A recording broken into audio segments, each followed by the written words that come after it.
2-1.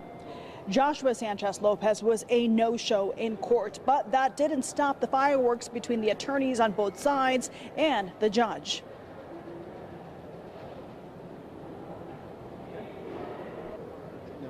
On a Tuesday morning in Las Vegas, a public defender walked into justice court fresh off a day from Oklahoma and asked for something most defendants never get: more time. What happened in the next half hour would expose a fight over who actually gets to decide whether someone stays in jail: a judge or the police department that arrested them. The defendant, Joshua Sanchez Lopez, didn't even show up, but his case had already become the test fight for a much bigger question, and by the end of the hearing, that question still wasn't answered. Here's the setup.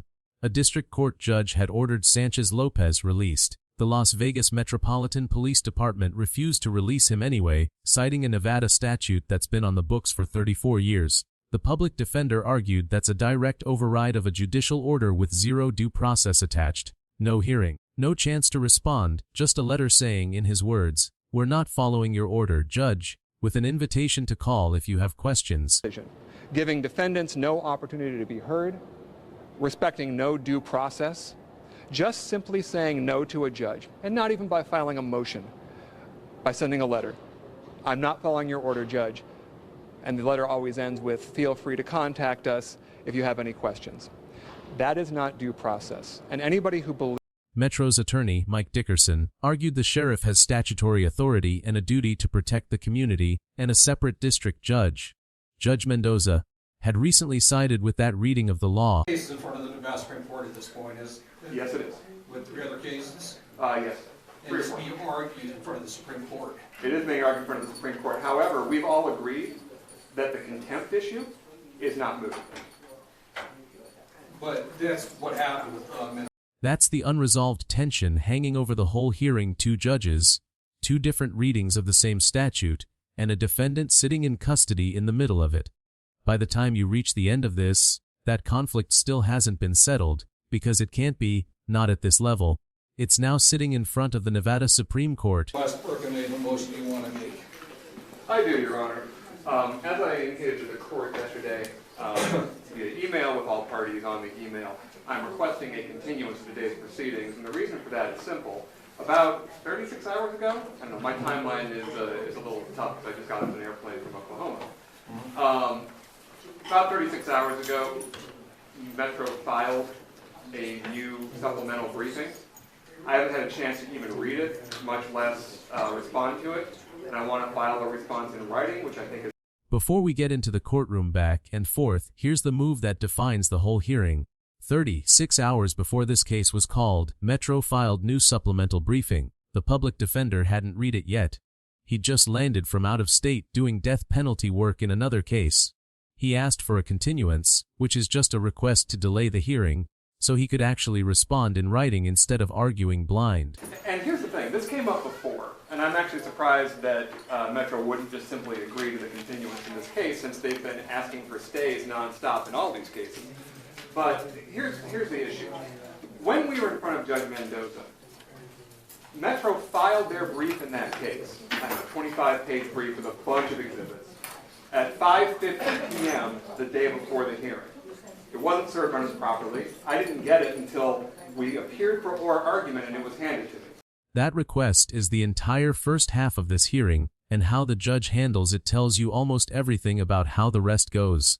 Now to the confrontation itself, because this is where the hearing gets its teeth. The public defender's argument wasn't really about this one filing, it was about a pattern. He told the judge this exact scenario had played out before, in front of Judge Mendoza. You think due process is nonsense, but I happen to disagree with you. I just think that your diatribe here is nonsense. Thank you. Here's the thing. Like every other lower court, I follow the upper courts. Whatever the higher courts tell me to do, whatever they're doing, I'm going to follow what they're doing. I mean, she did discharge it. I mean, it took a while to get a written order. This wasn't filed until the 13th of this month. Right. That was given to me by Metro, but she could discharge it up there. This is not the exact same issue, but it's adjacent to the issue in front of me. I mean, it's all in the same ballpark. Given that's what Judge Mendoza did, and she's a district court judge, I'm a justice court judge. I mean... Metro filed a dense brief with exhibits the evening before a hearing. He got roughly 20 to 40 minutes to read it cold, and he had to argue live against a motion he'd never seen. When he later asked for a chance to brief it properly, Metro opposed that too, arguing he should have asked for a continuance at the time, the very thing he was now asking for and was about to be denied again. Judge Goodman's response is the moment worth pausing on. He told both sides he follows what the higher courts do. Noted Judge Mendoza had discharged a similar order, called this issue adjacent to that one, and said he was going to rule the same way, discharging the case down here, denying the contempt motion, and denying the continuance, all without ruling that Metro had acted in bad faith. In regards to hold on, I find that in bad faith. I find that in bad faith that they had no basis for what they did. They had a parallel action up in front of Mendoza, Judge Mendoza. It's not this issue, but it's basically the same issue. So when they denied my order, at least they had a basis, because there, at least at that point there was the transcript. So they had a basis. It would have been as nice as an actual order, but at least they had a basis for denying it. And I can't find they acted in bad faith. I mean, the order came, so I can't find the order they acted in bad faith. The public defender pushed back hard, arguing that finding no bad faith wasn't really a legal conclusion so much as a way to avoid the harder question, was due process violated, full stop. You'll publicize a huge portion of what was said up there. Because I think that what's happening now in the way that Mr. Dickerson has been using the media, and I do say Mr. Dickerson, because this is a statute that's been around for 34 years. And to my knowledge, it's never been interpreted like this. And I recall when Governor Lombardo was sheriff, and I thought he was an excellent sheriff. I don't recall him ever trying to do this. They're now saying that there's some statutory mandate that Metro has to follow that allows them not just to second guess a judge's decision. Then comes the line that explains why this case is bigger than one defendant. The public defender said, on the record, that he'd seen this exact maneuver happen to at least 16 other people, some with no criminal record at all, and that Metro doesn't notify the public defender's office when it overrides a release order. They're not valid, but even if it is, even if it's completely valid, that doesn't change the legal issue. It's the judge who determines release conditions. That is what the Constitution requires. It is not the officer who arrested you who gets to decide whether you have freedom, that gets to decide whether you are released. It is the judge. That is our system of government. And if you don't... Families find out their relative is still in custody, not the attorneys, not the court. That's the detail that turns this from a single contested case into something closer to a pattern worth tracking. Now for the part that actually explains the law, because the statute itself is the whole ballgame here. Nevada's Procedural release framework gives judges the authority to set conditions of release. Bail, house arrest, electronic monitoring, based on a hearing where both sides present evidence, police reports, criminal history, flight risk, danger to the community. That hearing exists because freedom before trial is a constitutional interest, and the Constitution generally requires that interest be weighed by a neutral judge, with both sides able to argue, not decided unilaterally by the agency that made the arrest.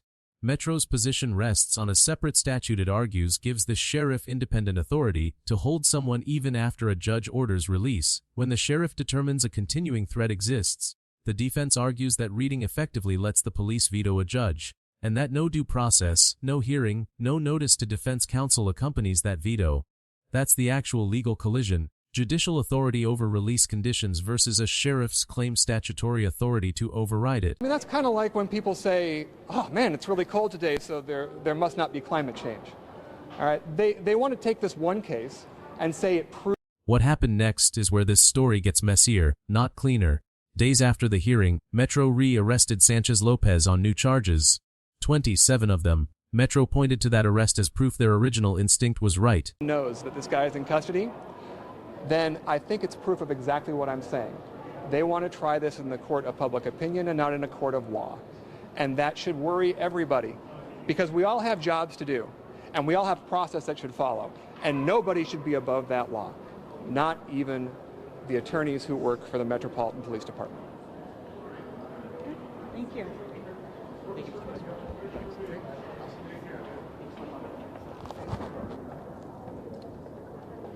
Yeah, I'm not lead counsel on those cases. And so, we're a public defender's office. We all help each other. So I'll be aware of what happens probably, but I'm not the lead criminal counsel on that case. I'm just handling this issue. And as you can see, it's a big issue with a lot of cases, so it's a lot of work. Has a hearing been set with the Nevada Supreme Court? Because Judge Goodman kept saying that it's in the hands. Okay. No. The Nevada...